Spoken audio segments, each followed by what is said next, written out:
asii gadi buute gadiin fagaatini ulee boontuu kiyya garaan jabaatini ansii malee tolu narraan fagaatini.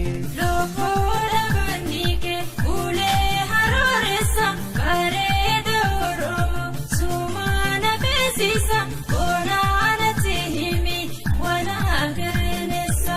Bishaan balee yaa'u waabee fi gannaalee bareedu Oromoo saboontitti baale qaamaaf qalbii kiyyaa subaan na sakaalee. Jinii garbuun goisu numaa shakarreessa gawwaan oduun obsu addaa nu baageessa bonaanatti himi walaa gareenessa.